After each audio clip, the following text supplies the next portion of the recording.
اعوذ باللہ من الشیطان اللعین الرجیم بسم اللہ الرحمن الرحیم الحمدللہ رب العالمین بارئ الخلائق اجمعین الصلاۃ والسلام علی سید الانبیاء والمرسلین وعلی آلہ الطیبین الطاہرین المعصومین الغر المیامین اما بعد۔ نہج البلاغہ اور کامیاب زندگی کے عنوان سے آج ہمارا 13واں سیشن ہے۔ ذات پروردگار نے انسانی خلقت کے بعد نہ اس کو بے مقصد چھوڑا ہے اور نہ ہی ہادی اور رہنما کے بغیر چھوڑا ہے، بلکہ 1,24,000 انبیاء کو اسی لیے بھیجا کہ میں نے جس انسان کو اشرف المخلوقات کی صورت میں پیدا کیا ہے، آپ نے ان انسانوں کو میرا پتہ بتلانا ہے، میری طرف رہنمائی کرنی ہے اور ان کو ان راہوں سے گزار کے لانا ہے جن راہوں سے گزر کے وہ مجھ تک پہنچ سکتا ہے، اور ان کو اس دشمن سے بچانا ہے جو دشمن میرا دشمن بھی ہے اور ان کا بھی دشمن ہے، اور جو دشمنی یوں کرتا ہے کہ انسان کو جہنم کی آگ میں ڈال کے پھر یہ کہتا ہے کہ اس میں میرا کوئی دخل نہیں ہے۔ اب ان ہستیوں میں آخری اور کامل ہستی ذات پیغمبر اکرم حضرت محمد مصطفیٰ صلی اللہ علیہ وآلہ وسلم ہے،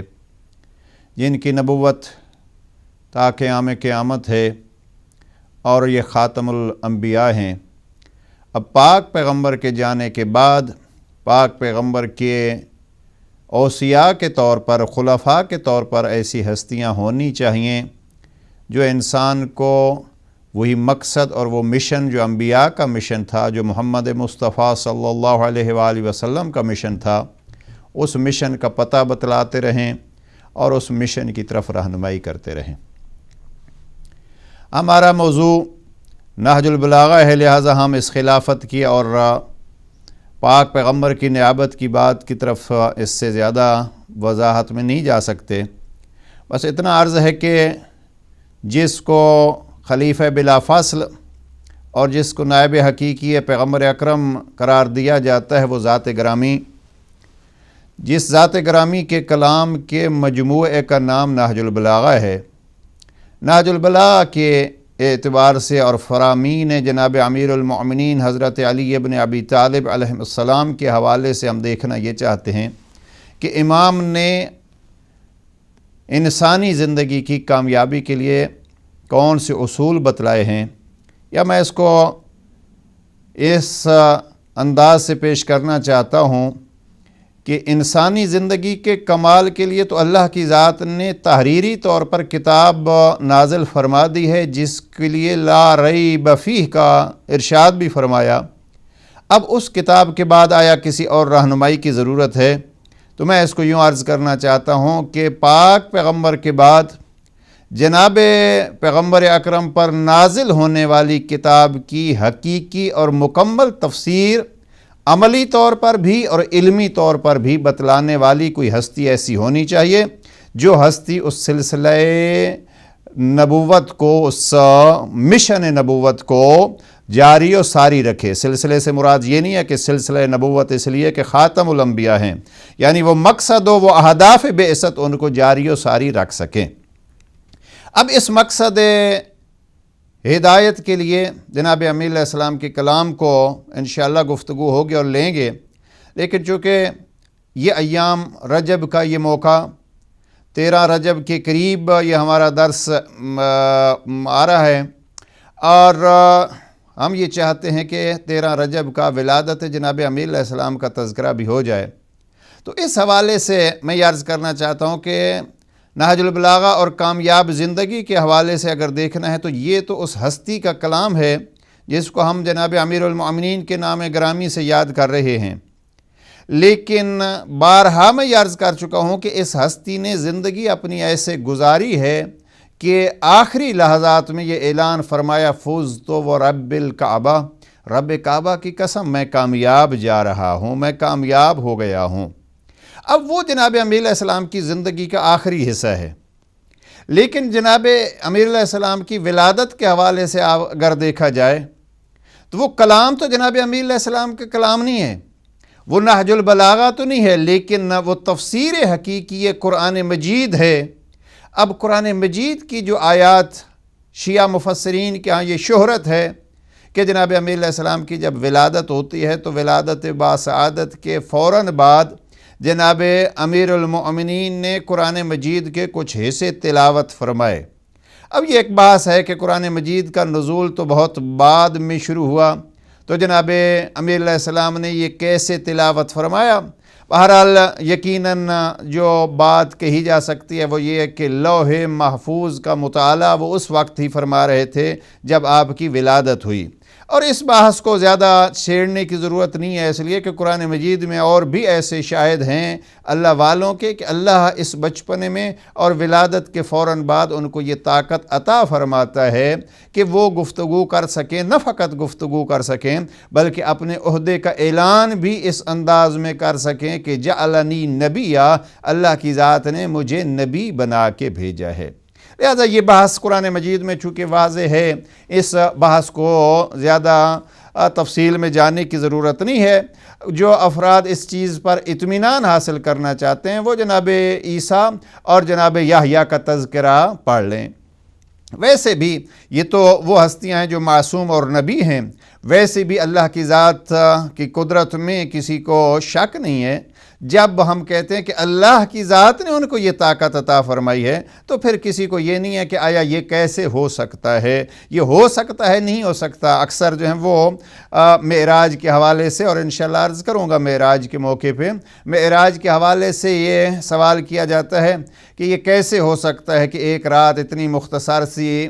گھڑیاں اور جناب پیغمبر اکرم اتنا طولانی سفر۔ تو بعض بزرگ علماء نے بڑا خوب فرمایا کہ یہ اگر پاک پیغمبر کے متعلق اعلان ہوتا تو شاید سوال کیا جا سکتا کہ یہ کیسے ممکن ہے۔ اب یہ اعلان اس کی طرف سے ہے، سبحان الذی اسری بعبدہ، کہ جس ذات نے زمین کو بھی پیدا کیا، آسمان کو بھی پیدا کیا، ہواؤں کو بھی پیدا کیا، اور پھر محمد مصطفیٰ کو بھی اس نے پیدا کیا۔ اگر وہ اعلان فرماتا ہے کہ میں لے گیا تو پھر اعتراض نہیں ہونا چاہیے اور شک و شبہ بھی نہیں ہونا چاہیے۔ یہی سلسلہ ہے کہ جناب پیغمبر اکرم کے بعد شاید معجزے کے طور پر یہ کہیے یا جس اعتبار سے بھی کہیے، شاید اس مشن کو جاری رکھنے کا اعلان اس ہستی کے آنے کے وقت ہی کر دیا کہ دیکھیے جس کتاب کو کتاب ہدایت ہم قرار دیں گے، اس کتاب کے معلم آج تشریف فرما ہیں جو بعد از پیغمبر اس کی تعلیم دیں گے۔ اور ذات توحید نے توفیق بخشی جناب امیر المؤمنین کو کہ اس کتاب کو پڑھیں، اور شاید پیغمبر اکرم نے جاتے ہوئے اس لیے اعلان کیا تھا انی تارکن فیکم الثقلین کتاب اللہ و عطرت اہل بیتی، میں دو چیزیں چھوڑ کے جا رہا ہوں، کتاب خدا ہے اور میری عطرت ہے۔ اب جو عرض کرنا چاہتا ہوں، دونوں چیزوں کو ملانا چاہتا ہوں۔ ایک یہ ہے کہ ہمارا موضوع ہے کامیاب زندگی اور نہج البلاغہ، اور دوسرا یہ ہے کہ ولادت جناب امیر المؤمنین ہے۔ تو آج نہج البلاغہ کے الفاظ کے نقل کرنے کے بجائے میں وہ حصہ قرآن مجید کا تلاوت کرنا چاہتا ہوں جس حصے کو جناب امیر المؤمنین نے ولادت کے فوراً بعد تلاوت فرمایا، اور تلاوت میں جو آیات انتخاب ہوئیں وہ آیات ہیں سورہ مومنون کی، سورہ نمبر 23 ہے۔ ارشاد پروردگار ہوتا ہے بسم اللہ الرحمن الرحیم، قد افلح المؤمنون الذین هم فی صلاتهم خاشعون والذین هم عن اللغو معرضون والذین هم للزکاة فاعلون والذین هم لفروجهم حافظون الا علی ازواجهم او ما ملکت ایمانهم فإنهم غیر ملومین ومن ابتغى وراء ذلك فأولئك هم العادون والذين هم لأماناتهم وعهدهم راعون والذين هم على صلاتهم يحافظون أولئك هم الوارثون الذين يرثون الفردوس هم فيها خالدون۔ اب یہ ہیں یہاں تک، یہ آیت نمبر 11 تک علماء کرام مفسرین فرماتے ہیں کہ یہ آیات جناب امیر المؤمنین نے ولادت کے بعد پڑھیں۔ ابھی آتے ہیں ہم اپنے موضوع کی طرف کہ ان آیات کا ہمارے موضوع کے ساتھ کیا تعلق ہے۔ اگر اس آیت پر آپ غور کریں جو سورہ مومنون کی پہلی آیت ہے تو قد افلح المؤمنون، آپ کو ترجمہ اس کا واضح ملے گا کہ ایمان والے یقیناً فلاح پا گئے۔ اب یہ ہے ایک اعلان، کامیاب ہو گئے کون؟ ایمان والے۔ اب ایمان والوں کی کامیابی کا اعلان کیا جا رہا ہے جناب امیر علیہ السلام ولادت کے فوراً بعد، جب قرآن مجید کا نزول نہیں ہوا تھا اس وقت ان آیات کو تلاوت کیا۔ اب یہ فلاح کیا ہے اور اس فلاح کے لیے پھر شرائط بیان فرمائی ہیں، یا یوں ہے کہ فلاح پانے والی شخصیت کا نام ہے مومن، اور یا مومن کی شرائط اور مومن کی نشانیاں بیان کی ہیں۔ اب یہاں ایک ایک آیت کی طرف اگر جایا جائے اور تفصیل اس کی بیان کیا جائے تو حق تو بنتا ہے کہ اس کی تفصیل بیان کی جائے، اس لیے کہ قد افلح المؤمنون، خود لفظ فلاح، یہ فلاح کیا ہے؟ اس فلاح پہ غور کرنا چاہیے کہ یہ فلاح کیا ہے، جس فلاح کے میں نے اس موضوع کی ابتدا میں عرض کیا تھا، جس فلاح کے لیے ہر روز نماز کے لیے بلاتے ہیں اور وہاں یہ اعلان ہوتا ہے قد حی علی الفلاح، حی علی الفلاح۔ اب حی علی الفلاح یعنی وہاں ہر روز اذان میں بھی اور اقامہ میں بھی یہ دعوت دی جاتی ہے کہ آؤ کامیابی کی طرف آؤ۔ اب وہ کامیابی وہاں یہی لفظ ہے، قد افلح المؤمنون، مؤمنون کامیاب ہو گئے۔ اب علماء لغت کو اگر آپ دیکھیں تو بڑی دلچسپ بحث ہے اس فلاح اور فوز میں، ہم اس کی طرف تفصیل میں نہیں جاتے۔ لفظ فلاح کے لیے کسان کو فلاح کہا جاتا ہے، اس لیے کہ وہ ایک بیج کو کامل ہونے کا وہ تمام شرائط اور وہ سہولیات میسر کرتا ہے جس سے ایک بیج اندھیرے میں جا کے پھر ایک کامل پودا یا کامل درخت بنتا ہے۔ اب یہ چونکہ ایک کاشتکار کا کام ہوتا ہے اور یہ کام جو کرے وہ کام کرنے والا فلاح کہلاتا ہے، چونکہ اس نے بیج کو یہ موقع میسر کیا کہ وہ بیج اس بیج کے روپ سے ایک درخت اور ایک پودے کی صورت میں نمودار ہو۔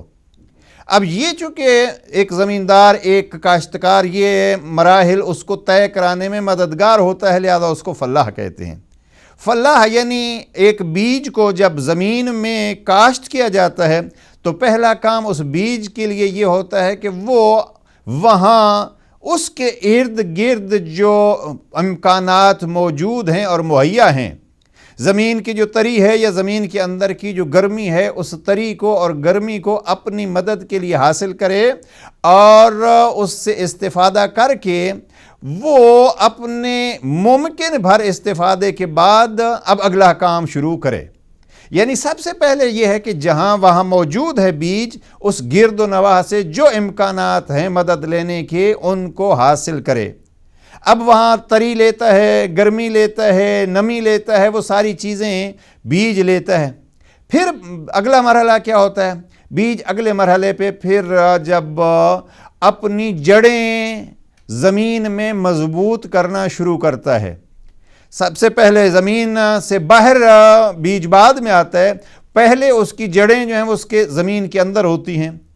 اب اگلا مرحلہ یہ ہوتا ہے کہ جب اس کی جڑیں ایک حد تک ہو جاتی ہیں تو پھر اب زمین سے باہر ظاہر ہونے کے لیے وہ کوشش کرتا ہے۔ اس کوشش میں اس کے اوپر جو مٹی پڑی ہوتی ہے اس مٹی کو ہٹانے کے لیے کوشش کرنی ہوتی ہے۔ کسی بیج کو ایک پودے کی طرف پہلا قدم اٹھانے کے لیے ان 3 مراحل کو طے کرنا پڑتا ہے۔ اب ان 3 مراحل میں کسان اس کا مددگار ہوتا ہے جو فلاح کہلاتا ہے۔ اب قد افلح المؤمنون، مؤمنین کامیاب ہو گئے۔ اعلان کون کر رہا ہے؟ اعلان کرنے والے امیر المؤمنین ہے، یعنی ان کو فلاح ہونے میں اور مفلح ہونے میں مدد کرنے والا کون ہے؟ وہ ہستی ہے جناب امیر المؤمنین کی، اور شاید اسی وجہ سے لقب جناب امیر کا امیر المؤمنین ہے، یعنی مؤمنین کو یہ چیزیں مہیا کرنے والا۔ کون سی؟ جیسے بیج کو کسان چیزیں مہیا کرتا ہے، ظاہری طور پر اس پر مشکلات ہوتی ہیں۔ دیکھیے ایک بیج اچھے بھلے ایک محفوظ جگہ پہ پڑا تھا، موسم آیا اور اس موسم پہ اس کو اٹھا کے زمین پہ ڈال دیا، زمین کے اندر تاریکی میں ڈال دیا، اب خاک میں ملا دیا اس کو اگر یوں کہیں، یعنی ظاہری طور پر اس کے لیے مشکل بنا دی۔ لیکن یہ خود مادی دنیا کی ایک مثال ہے کہ اگر آپ نے کوئی ترقی کرنی ہے، کوئی کامیابی حاصل کرنی ہے تو مشکلات کا سامنا کرنا پڑے گا۔ اب وہ ترقی کرنا چاہتا ہے، بیج سے اگر درخت یا پودا بننا چاہتا ہے تو پھر اس کو 3 مراحل عرض کیے ہیں کہ طے کرنے ہیں، جس میں زمیندار کاشتکار مددگار بنتا ہے۔ اب ایک انسان اگر کامیاب انسان بننا چاہتا ہے اور وہ بیج کے اس مرحلے سے ایک انسان رہنما کے طور پر سامنے آنا چاہتا ہے تو اس کو بھی یہ مراحل طے کرنے پڑیں گے۔ یعنی پہلا مرحلہ کیا ہے، اور اس میں یوں کہوں کہ ان مراحل کو طے کرنے کے لیے اور انسان کامل اور انسان کامیاب بننے کے لیے اس کو پھر جناب امیر المؤمنین کی مدد حاصل کرنی پڑے گی، اور اس لیے جناب امیر علیہ السلام کو امیر کہا گیا ہے، یعنی ان کے لیے رہبر و رہنما۔ اب انسانی زندگی کو کمال تک پہنچنے کے لیے جو چیزیں ضروری ہیں ان میں سے پہلے یہی ہے کہ جہاں بھی وہ ہے، جس حالت میں بھی ہے، اس حالت کے ارد گرد کو دیکھے، اس مکان کے، اس زمان کے ماحول کو پہچانے اور جس حد تک ممکن ہے اس سے فائدہ اٹھا کے بیج کی طرح وہاں جہاں وہ ہے وہاں اپنے عقیدے کی جڑیں مضبوط کرے۔ پہلا مرحلہ ہے جہاں بھی ہم ہیں۔ اب اصحاب کرام کو دیکھیے آپ، پیغمبر اکرم نے جب اعلان نبوت فرمایا تو وہاں ماحول کیا تھا؟ ماحول برا ہے اور ماحول مشرکین کا ہے اور ماحول دشمنوں کا ہے۔ یہ ایک عذر کے طور پر کبھی نہ کسی نے پیش کیا اور نہ پیش کر سکتے تھے، بلکہ ان دشمنوں کی دشمنیاں برداشت کی، تکلیفیں برداشت کی، مشکلات کا سامنا کیا، اس کے باوجود ارد گرد کے اور اس ماحول سے زیادہ فائدہ اٹھایا، اور جو مشن پیغمبر اکرم لے کے آئے تھے اس مشن میں پیغمبر اکرم کے مددگار رہے۔ تو اس دور میں بھی اگر کوئی انسان کامل انسان بننا چاہتا ہے، اپنی زندگی کو کامیاب بنانا چاہتا ہے، تو وہ ماحول کے نامانوس ہونے کو بہانہ اور عذر نہیں بنا سکتا، بلکہ اس کو چاہیے کہ جس حد تک اس سے ممکن ہے اس عذر کو پیش کرنے کے بجائے اس سے زیادہ ان امکانات سے فائدہ اٹھائے۔ مثلا مثال دیتا جاؤں، اب ہم یورپ میں ہیں، یورپ میں ہزاروں بہانے کیے جا سکتے ہیں کہ جناب اسلام کے خلاف یہ ہو رہا ہے اور اسلام پر عمل کرنے میں یہ رکاوٹیں ہیں اور اسلام کے احکام کو بجا لانے میں یہ تکلیفیں، ساری تکلیفیں سامنے ہیں، لیکن مومن کا کمال یہی ہے اور وہ کامل مومن بن ہی تب سکتا ہے جب اس ماحول میں جو امکانات ہیں ان سے زیادہ فائدہ اٹھائے۔ اور الحمدللہ کوئی ایسی بات بھی نہیں ہے، میں یہاں یو کے حوالے سے اور یورپ کے حوالے سے بلکہ کلی طور پر ویسٹ کے حوالے سے یہ عرض کروں کہ بہت ساری ایسی سہولیات ہیں جو ان ممالک میں انسان کو انسان کامل بننے کے لیے مہیا ہیں۔ اب ضرورت یہ ہے کہ ہم ان سے بہتر انداز میں فائدہ اٹھائیں۔ مثلا یہاں کا بارہا میں یہ کہہ چکا ہوں کہ یہاں کا جو آواز اٹھانے کی فریڈم ہے اس سے آپ فائدہ اٹھائیے، یہاں ایجوکیشن کی جو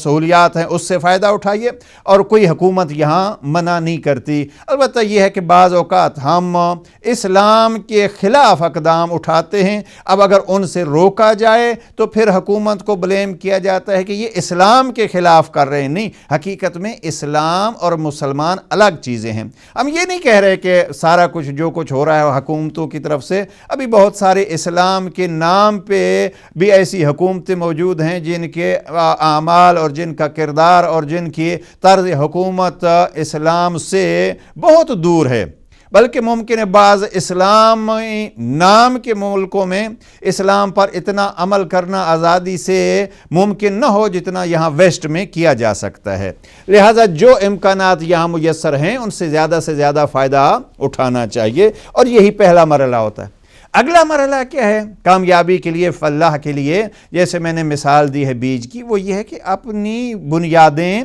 اپنی جڑیں مضبوط کرنی چاہیے، اور اسی کو کہا جاتا ہے عقیدہ۔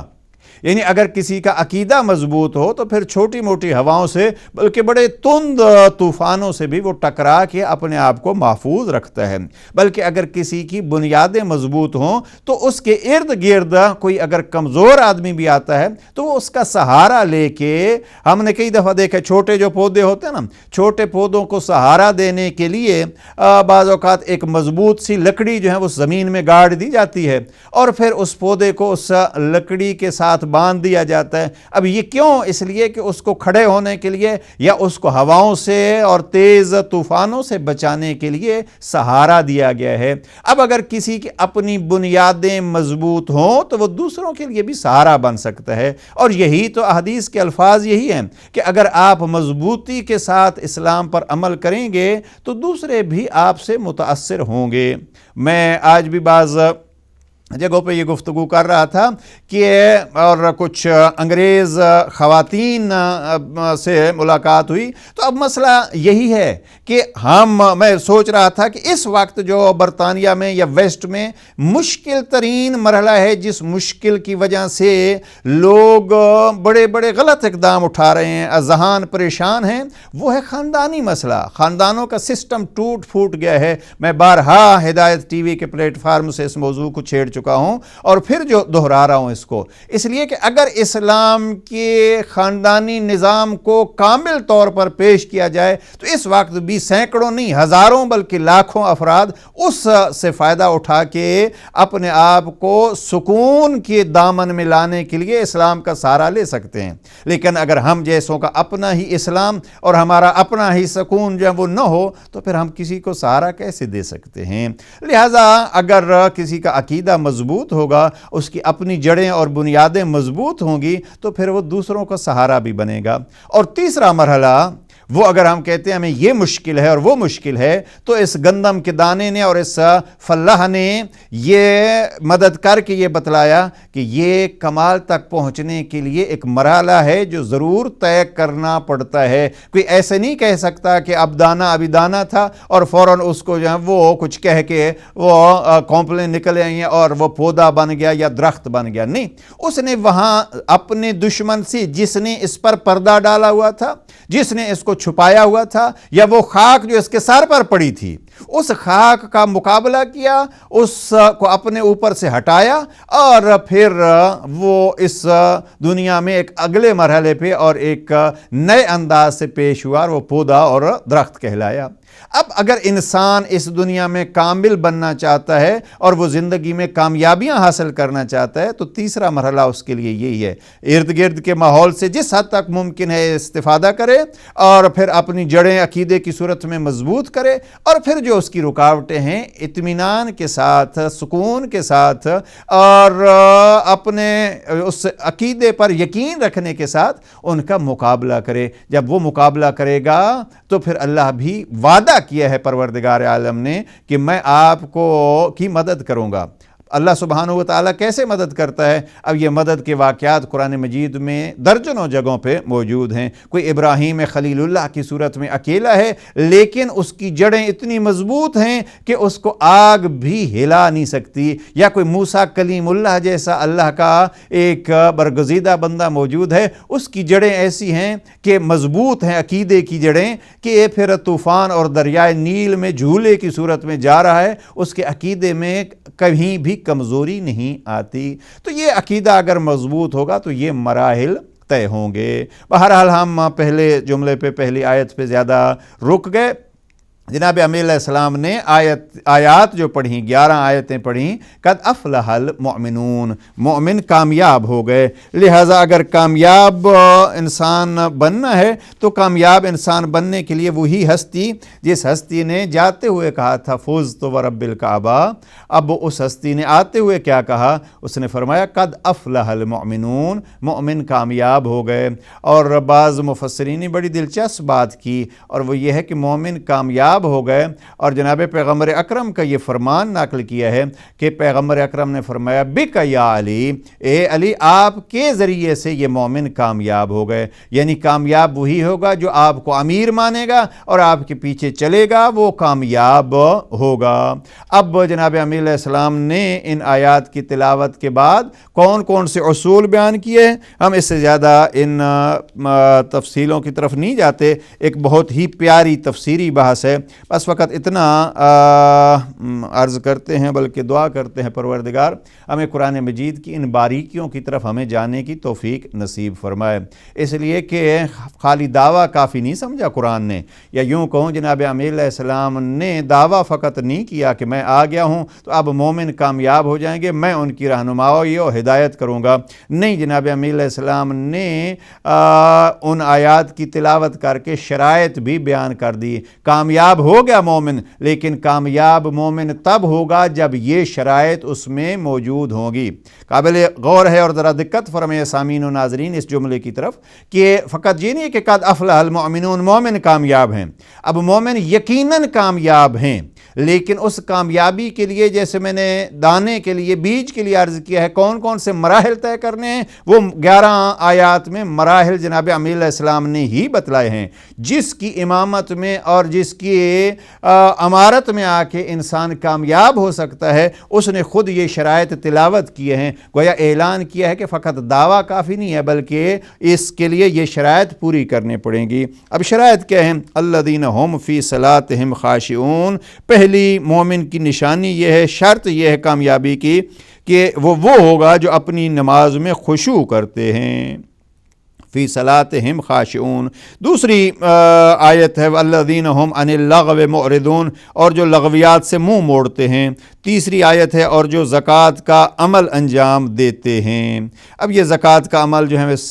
انشاءاللہ کسی وقت اس پہ گفتگو ہوگی، زکوٰۃ کتنی مہم ہے۔ والذین هم لفروجہم حافظون، اور وہ جو اپنی شرمگاہوں کی حفاظت کرتے ہیں، الا علی ازواجہم او ما ملکت ایمانہم فانہم غیر ملومین، سوائے اپنی بیویوں اور ان کنیزوں کے جو ان کی ملکیت ہوتی ہیں، کیونکہ ان پر کوئی ملامت نہیں ہے، یعنی ذات توحید نے جو جائز طریقے بتلائے ہیں ان کو اپناتے ہیں، ناجائز اور حرام چیزوں سے وہ بچتے ہیں۔ فمن ابتغى وراء ذلك فاولئک هم العادون، لہذا جو ان کے علاوہ اوروں کے طالب ہو جائیں اور وہ زیادتی کرنے والے ہوں گے، یعنی حق اور حلال کو چھوڑ کے حرام کی طرف جائیں گے تو وہ حقیقت میں دشمن ہیں۔ پھر اگلی نشانی والذین هم لاماناتہم وعہدہم راعون، اور وہ جو اپنے امانتوں اور معاہدوں کا پاس کرتے ہیں، والذین هم لاماناتہم وعہدہم راعون۔ اب یہ آیات جو ہیں وہ جیسے عرض کیا ہے کہ ایک آیت غور طلب ہے اور اس میں تفسیری بحث جو ہیں وہ ہونی چاہیے۔ امانتیں کیا ہیں، وعدے کیا ہیں، جن وعدوں اور امانتوں کو اگر وہ ادا نہیں کرتے تو وہ مومن نہیں کہلا سکتے۔ والذین هم علی صلاتہم یحافظون، اور وہ جو اپنی نمازوں کی حفاظت کرتے ہیں، اولئک هم الوارثون، یہی لوگ وارث ہیں، الذین یرثون الفردوس، جو جنت الفردوس کی میراث پائیں گے، ہم فیہا خالدون، اور جس میں وہ ہمیشہ رہیں گے۔ یہ ہیں وہ 11 آیات جو جناب امیر المؤمنین نے وقت ولادت ان کی تلاوت کی ہے۔ اب ان آیات کو اگر ہم دیکھیں تو ان آیات میں پورا ایک منشور موجود ہے کامیاب زندگی کے لیے۔ اس ہستی نے تلاوت کی ہے، میں سمجھتا ہوں کہ ان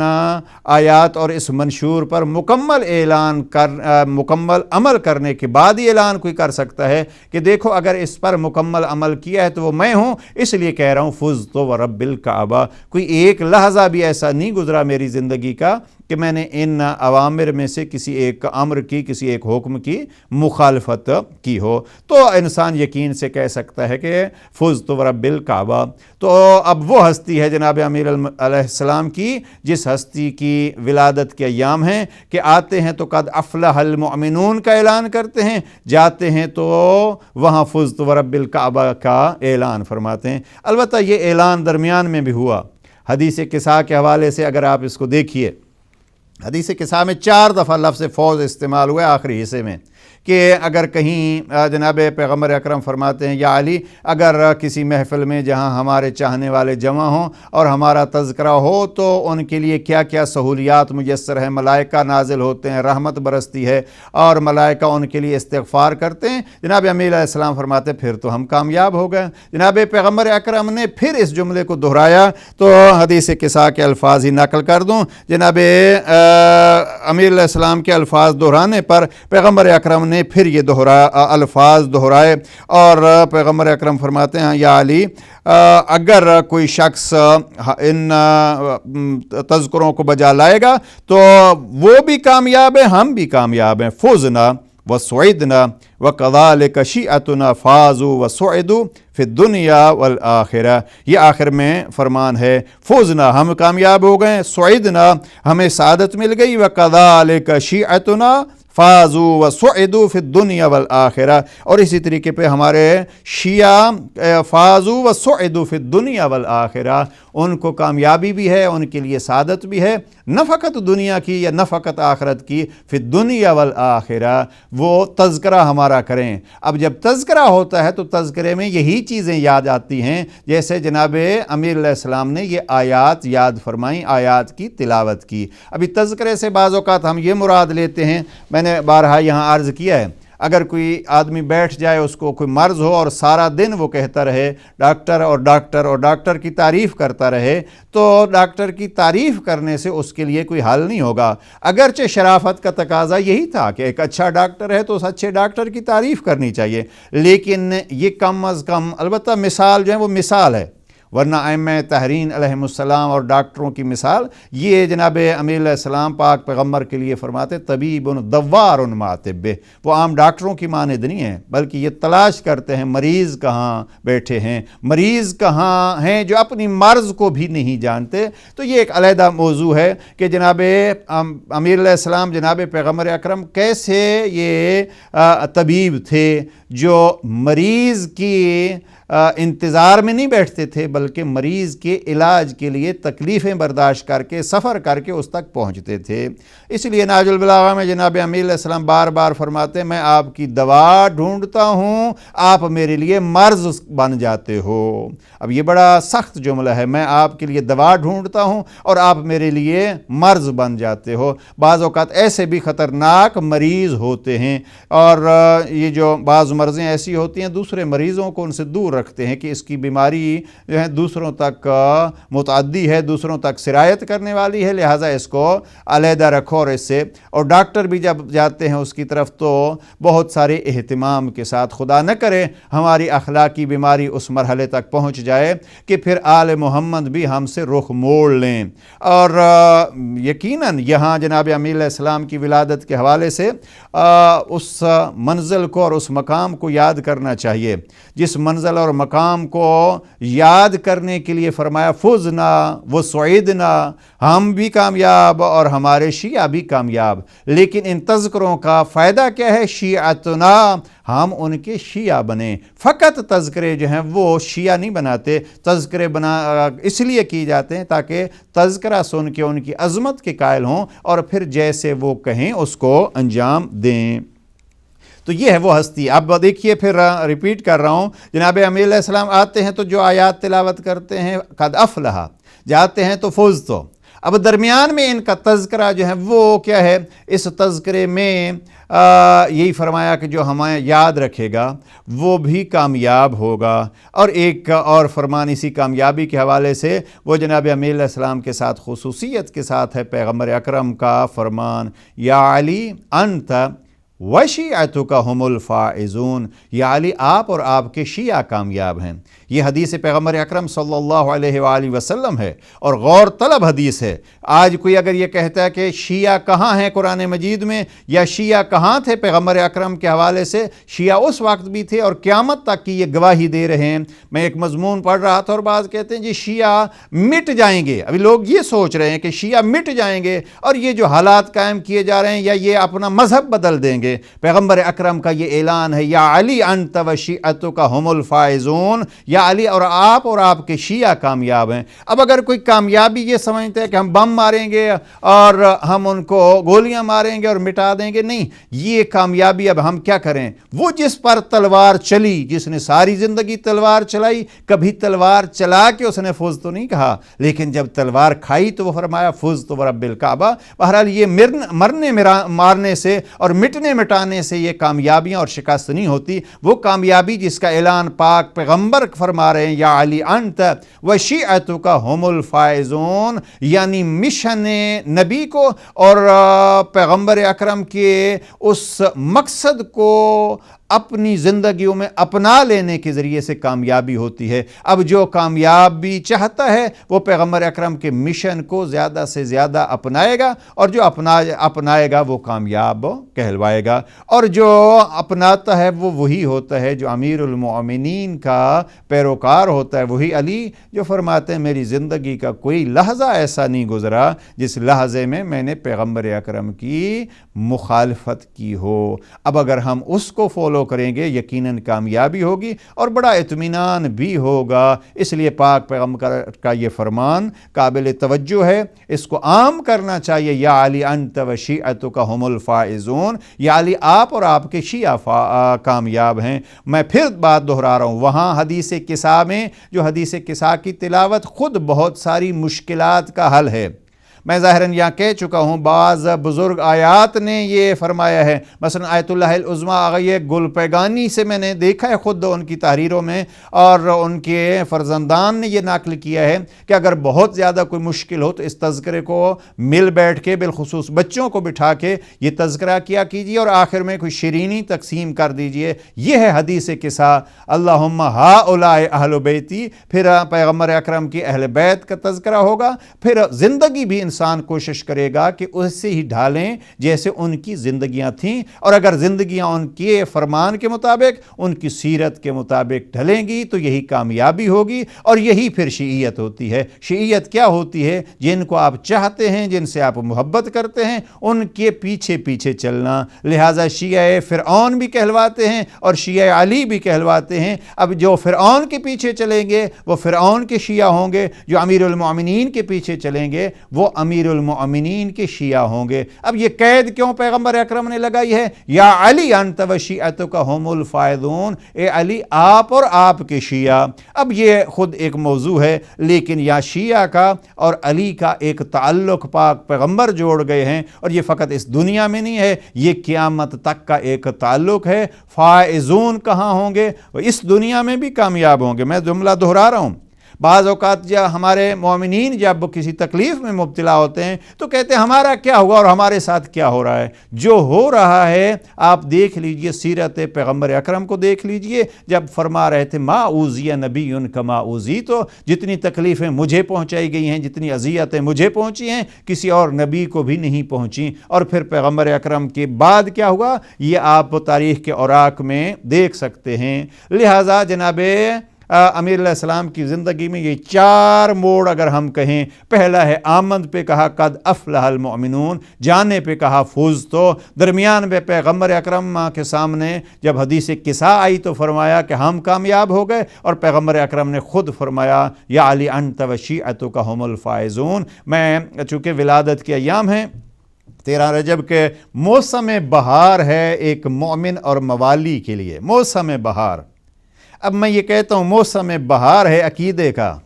موسم بہار ہے سیرت کو سنوارنے کا، موسم بہار ہے اپنے ٹوٹے پھوٹے اعمال کو محبت علی کا پانی پلا کے ان کو تن آور درخت بنانے کا، موسم بہار ہے مرجھائے ہوئے پھول کو محبت علی کا پانی پلا کے اس کو خوشبودار پودا بنانے کا، موسم بہار ہے بے پتے کے بغیر مرجھائے ہوئے اس درخت کو پانی اور روشنی مہیا کر کے اس کو پھلدار درخت بنا کے پھر بہار قائم کر کے پھر دوسروں کو بھی ان پودوں کی خوشبو اور ان پودوں کے پھل سے مستفید کر کے ان کو بتلایا جاتا ہے دیکھو جو پودے پھلدار ہوتے ہیں، پھولدار ہوتے ہیں اور ان میں محبت کا پانی ہوتا ہے، ان کا اثر کیا ہوتا ہے۔ ہمارے ہاں یہ ایک فریضے سے کوتاہی کی جاتی ہے، جب ہم اس محبت کو پا لیتے ہیں تو اب ایک سخی مومن کے حوالے سے فریضہ یہ بنتا ہے کہ اس محبت کو بانٹیں، اس محبت کو تقسیم کریں۔ اب وہ محبت کبھی خوشبو کی صورت میں تو کبھی پھل کی صورت میں تقسیم ہونی چاہیے۔ اب آل محمد کے فرامین، میں بلکہ انشاءاللہ ہماری گفتگو اسی پہ جاری رہے گی۔ میں کوشش یہ کر رہا ہوں کہ ہم خط نمبر 31 جو جناب امیر علیہ السلام نے اپنے بیٹے کو ایک کامیاب زندگی، مکمل زندگی، قرآن مجید کے اصولوں کے مطابق زندگی کے حوالے سے بیان کیا ہے، اس کی شرح یہاں پیش کر سکوں۔ بہرحال میں جب ان فرامین جناب امیر المؤمنین کو دیکھتا ہوں، ایک جملہ فوزت ورب الکعبہ، اب اس کامیابی میں مثلا بعض کتابیں لکھی گئی ہیں، کامیاب کون، فارسی میں میں نے بعض کتابیں دیکھی ہیں، اور چگونا می توان پیروز شد، ایک کتاب دیکھ رہا تھا، ایک سائیکالوجی کے ماہر ہیں یہاں ویسٹ میں برین ایڈمز، ان کی کتاب ہے کامیابی کیسے، اس کا ترجمہ اردو میں نے دیکھا ہے کامیابی کیسے۔ اب انہوں نے جو اصول بیان کیے ہیں، ان اصول کو مثلا میں 2-3 اصول اگر بیان کر دوں، ان اصولوں کو آپ سامنے رکھیے، پھر قرآن مجید کی آیات، فرامین جناب پیغمبر کو، اور تشریح ہے اور تفسیر ہے جناب امیر کو دیکھیے، تو جو چیز جناب امیر آج سے 1400 سال پہلے یا قرآن مجید آج سے صدیاں پہلے بیان فرما چکے ہیں، اس کو ان لوگوں نے اپنے تجربات کی بنا پر، جس کو یہ کہتے ہیں سائیکالوجی کے علم، تو اس علم کو ان تجربات کے حوالے سے یہ درک کیا ہے۔ ہم خوش قسمت ہیں کہ ہمارے پاس یہ پہلے سے موجود ہے۔ یعنی مثلا اس برین ایڈمز کے 2-3 جملات دیکھیے، انہوں نے لکھا ہے کہ کامیابی کے لیے ضروری یہ ہے کہ استعداد و طاقت سے استفادہ کیا جائے، جتنی آپ کی طاقت ہے، جتنے آپ کی استعداد ہے، اس کو استعمال کیا جائے۔ ہم تفصیل سے عرض کر چکے ہیں، یعنی کامیابی کا معیار اس شخص کی طاقت کے مطابق ہوگا۔ دوسرا انہوں نے بیان کیا ہدف کے تحت زندگی گزارنا۔ اب ہدف پہ ہم گفتگو کر چکے ہیں اپنی ان ابتدائی دروس میں۔ تیسری چیز جو اس نے بیان کی ہے ذمہ دارانہ روش و رفتار اپنانا، یعنی اپنے آپ کو ذمہ دار اور اپنے آپ کو ایک مسئول، اور اپنے آپ کو یہ سمجھیے کہ آپ کی ایک ڈیوٹی ہے، اس ڈیوٹی کے مطابق کہ اس دنیا میں آئے ہیں، کیسے زندگی گزارنی ہے، اس کے بارے میں پوچھا جائے گا۔